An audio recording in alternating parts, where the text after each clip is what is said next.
இயேசு உங்களை நேசிக்கிறார். பிரியமானவர்களே, இந்த நாளில் ஆண்டவர் நம்மளோடு பேசும்படியாய் வேதத்திலிருந்து 3 வசனங்களை கூட வாசித்து நாம் அப்பியாசப்படுத்தக்கூடிய வாழ்க்கையில் நடைமுறைப்படுத்தக்கூடிய காரியங்களை ஆண்டவர் நம்மோடு ஈடுபடுவாராக. அது மத்தேயுவின் புஸ்தகம் 3வது அதிகாரம் 13வது வசனம் 14-15 வசனம் இப்படியாக சொல்லுகிறது. அப்பொழுது யோவானால் ஞானஸ்தானம் பெறுவதற்கு இயேசு கலிலேயாவை விட்டு யோர்தானுக்கு அருகே அவனிடத்தில் வந்தார். யோவான் அவருக்கு தடை செய்து, நான் உம்மாலே ஞானஸ்தானம் பெற வேண்டியதாக இருக்க நீ என்னிடத்தில் வரலாமா என்றார். இயேசு அவனுக்கு பிரதியுத்தரமாக, இப்பொழுது இடங்கொடு, இப்படி எல்லா நீதியும் நிறைவேற்றுவது நமக்கு ஏற்றதாய் இருக்கிறது என்றார். அப்பொழுது அவருக்கு இடம் கொடுத்தால் இயேசு ஞானஸ்தானம் பெற்று ஜலத்திலிருந்து கரையேறின உடனே இதோ வானம் அவருக்கு திறக்கப்பட்டது. தேவ ஆவி புறாவை போல இறங்கி தம்மை வருகிறதை கண்டார். பிரியமானவர்களே, ஆண்டவராகிய இயேசு கிறிஸ்து யோர்தான் நதியில் போய் ஞானஸ்தானம் எடுத்தார் அப்படின்னு சொல்லி நாம் வாசிக்கிறோம். இதில் யோவான்கிட்ட போய் எடுக்கிறார். ஞானஸ்தானத்துடைய முக்கியத்துவத்தை குறித்து ஆண்டவர் தெளிவாக அவரே இயேசு கிறிஸ்துவே ஞானஸ்தானம் எடுக்கிறார். யோவான் தடை பண்றார். நான் உம்மாலை ஞானஸ்தானம் எடுப்பதற்கு நான் இருக்க, நீங்க என்கிட்ட வரலாமா அப்படின்னு சொல்லி. இப்பொழுது இடம் கொடு, இது நீதி, இதை செய்யணும் அப்படின்னு சொல்றார். பாவம் இல்லாத சுத்தக்கண்ணவர். ஆனால் எதற்காக அது அவர் நமக்கு முன்மாதிரியை வைத்து போனார் என்றால், ஆண்டவர் ஒவ்வொரு மனிதனும் பாவ மன்னிப்பின் நிச்சயத்தை பெற்றுக்கொள்ள வேண்டும் என்கின்ற அந்த காரியத்தில் எல்லாரும் கடைபிடிக்க வேண்டும் என்பதற்காக அவரே ஞானஸ்தானம் எடுத்து கரையேறின உடனே பரிசுத்த ஆவியானவர் உழைத்து அமர்வதை நாம் பார்க்க முடிகிறது. பிரியமானவர்களே, அப்பொழுது பாருங்க, ஏன் ஞானஸ்தானம் எடுக்கணும், எதுக்காக அப்படின்னு சொன்னா, நம்ம சர்ச்சில் நம்ம கொடுக்குறாங்க ஞானஸ்தானம், தெளிப்பு ஞானஸ்தானம் கொடுக்குறாங்க, முழுக்க ஞானஸ்தானம் கொடுக்குறாங்க. ஆனால் அந்த ஞானஸ்தானம் எல்லாம் சிலர் வேதம் தெளிவாக சொல்லி, ஒரு பிதா குமாரன் பரிசுத்த ஆவியானவருடைய நாமத்தினாலே ஒருத்தர் மூழ்கி ஞானஸ்தானம் எடுத்தா அதுதான் அப்பதான் பரலோக ராஜ்யத்துக்கு வர முடியும். ஆண்டவர் தெளிவாக சொல்லுகிறார். ஏன் முங்கி ஞானஸ்தானம் எடுக்கணும் அப்படின்னா, பாவத்துக்கு மறித்து நீதிக்கு பிழைக்கிற ஒரு அனுபவம். ஞானஸ்தானம் எடுப்பது ஏதோ நம்முடைய பேர் வைப்பதற்காக. நீங்கள் இப்போ நம்ம சர்ச்சில் கொடுக்குறாங்க அப்படின்னா அது பேர் பிரதிஷ்டை, தண்ணியை தலையில் வச்சு நான் உனக்கு இந்த பேர் வைக்கிறேன் அப்படின்னு அவங்க ஞானஸ்தானம் சொல்கிறாங்க. ஆனால் அது வந்து நம்ம இங்கே நம்ம சர்ச்சில் சொல்கிறாங்க. ஆண்டவர் சொல்கிறாரு, அது ஒரு அடக்கத்துக்கு அடையாளமாக சொல்லப்படுகிறது. என்னுடைய பாவ சரீரம், பாவ ஆத்மாவை அடக்கம் பண்ணிட்டு நான் எழும்பும்போது புதிய மனிதனாய் உயிர்ப்பிருக்கிறேன்.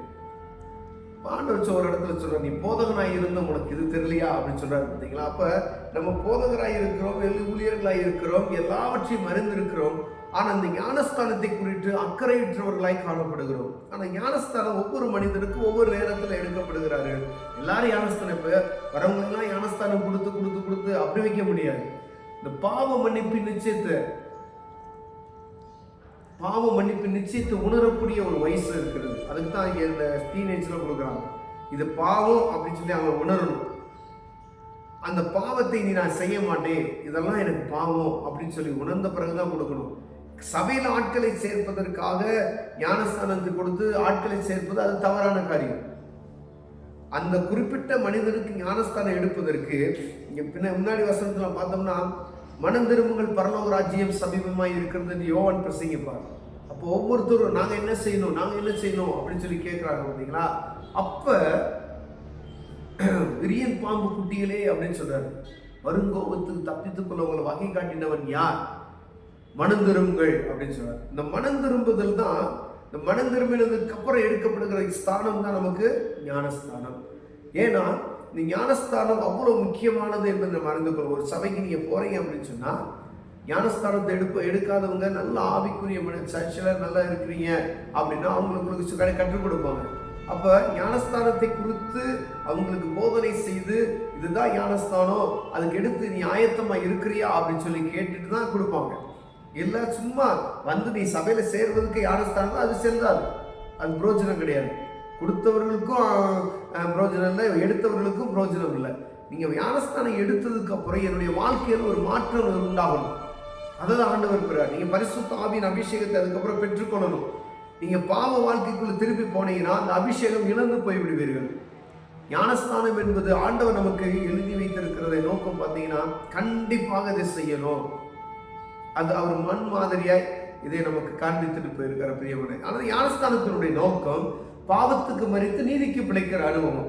என்னுடைய ஆவிக்குரிய காரியத்தில் காணப்படுகிற எல்லா காரியத்தையும் அட்டங்கம் பண்றேன் அப்படின்னு சொல்லிட்டு மேலும் எழுதும்போது நான் புதிய மனிதனாய் வருகிறேன் என்பதை ஆண்டவர் நமக்கு ஒவ்வொருவருக்கும் கற்றுக் கொடுக்கிறதற்காக இதை செய்திருக்கிறார். பிரியமனங்களே, ரசிக்கப்பட்டு நல்ல ஆவிக்குரிய இருக்கிறவங்க ஞானஸ்தானம் ஒரு சில லேட்டாக எடுப்பாங்க. இப்போ ஆண்டவர் அவங்களோட பேசுவார். ஏன் ஞானஸ்தானம் எடுக்கல அப்படின்னு சொல்லி டைரக்டாக ஆண்டவர் அவங்க இது நமக்கு நித்திரை மூலமாயோ இல்லை ஊழியக்காரங்க மூலமாயோ அவர் பேசிக்கொண்டே இருப்பார். அப்போ போய் ஞானஸ்தானம் எடுத்துருவோம். புதிதாக ஆண்டவரை ஏற்றுக்கொண்ட ஒவ்வொருவருக்கும் ஆண்டவர் என்ன செய்யறாரு, உங்க ஆத்மாவுக்கு உடனே நம்ம ஞானஸ்தானம் கொடுக்க முடியாது. ஏன்னா அவங்க ரட்சிப்பின் அனுபவத்தை பெற்றுக்கொள்ளணும். இயேசு கிறிஸ்து எனக்காக என்னுடைய பாவத்துக்கு அவர் சிலுவையில் அடிக்கப்பட்டார், ரத்தம் சிந்தினார், மரித்தார், உயிர்த்தார் அப்படின்னு அவங்க அறிந்து கொண்டதுக்கு அப்புறம் தன்னுடைய பாவங்களை அறிக்கை செய்து விட்டுட்டு நான் இனி பாவம் செய்ய மாட்டேன்ற ஒரு நிலையான ஒரு நம்பிக்கை இருக்கு பார்த்தீங்களா? அந்த நம்பிக்கை இருக்கும் பொழுது அவங்களுக்கு கொடுக்கக்கூடியதுதான் ஸ்தானம். ஞானஸ்தானம் எவ்வளவு முக்கியமானது என்பதை நம்ம சர்ச்சில் கொடுத்துட்டு நம்ம விட்டுறோம், அதை கண்டுக்கிறதே கிடையாது. ஆனா இந்த பிதா குமாரன் பரிசுத்த ஆவியான ஞானஸ்தானம் மூழ்கி ஞானஸ்தானம் எடுக்கிறது கண்டிப்பாக எல்லா கிறிஸ்தவர்கள் அதை எடுத்திருக்க வேண்டும். ஏன்னா நம்ம எடுக்கிறது கிடையாது. ஆனால் அநேக ஜனங்கள் என்ன செய்றாங்க, ரட்சிப்பின் அனுபவத்தை பெற்றுக்கொண்டு மூழ்கி ஞானஸ்தானம் எடுத்து விடுகிறார். அப்ப பாருங்க, முந்தினவர்கள் பிந்தினவர்கள் அப்படின்னு சொல்றோம் பார்த்தீங்களா? அந்த காரியத்துல நம்ம போய் நின்றக்கூடாது. முந்தினோர் பிந்தினோராயும் பிந்தினோர் முந்தினோராயும் அப்படின்ற வசனம் இருக்கு பார்த்தீங்களா? நம்ம சும்மா பாரம்பரிய அப்படியே வந்தோம் அப்படின்னு சொன்னா அப்ப பிந்தினோர் முந்தினோர் உடனே ஆண்டவரை ஏற்றுக்கொண்டு பாவ மன்னிப்பு நிச்சயத்தை பெற்றுக்கொண்டு பரலோக ராஜ்யத்துக்கு போகக்கூடிய அநேக ஜனங்கள் உண்டாகுவார்கள் என்று வேதம் சொல்லுது. அதுதான் பிந்தினோர் முந்தினோராயும் முந்தினோர் பிந்தினோராயும் என்று சொல்லப்படுகிறது. அப்ப ஞானஸ்தானம் எடுக்காம இருந்தீங்க அப்படின்னு சொன்னா இந்த ஞானஸ்தானம் எடுப்பதற்கு உங்களை நீங்கள் முதல்ல ஆயத்தப்படுத்த வேண்டும். உங்க சபையில சொல்லி போதகர்கிட்ட சொல்லி ஆயத்தப்படுத்த ஞானஸ்தானம் எடுக்கிறதுக்கு நான் என்ன செய்யணும் அப்படின்னு சொல்லி கேளுங்க. உங்க சபையில ஞானஸ்தானம் தொட்டி இல்லைன்னா கட்ட சொல்லுங்க. நாங்க ஞானஸ்தானம் எடுக்கணும் அப்படின்னு சொல்லுங்க. அப்ப அவங்க கட்டுவாங்க. ஞானஸ்தானம் எடுக்கணும்ன்றத அவங்களுக்கு தெரியும். நீங்க சபை மக்களுடைய ஆதரவு வேணும் அவங்களுக்கு. ஒரு சில இடத்துல மூழ்கி ஞானஸ்தானம் எடுப்பதற்கு அவங்க ஒத்துக்கிற மாட்டேன்றாங்க பார்த்தீங்களா? அப்ப சபை மக்கள் சொல்லணும் மூழ்கி ஞானஸ்தானம் எடுக்கணும் அப்படின்னு சொல்லுங்க. அப்ப அவங்க என்ன செய்வாங்க, அப்ப மக்கள் விருப்பமாக இருக்கிறார்கள்.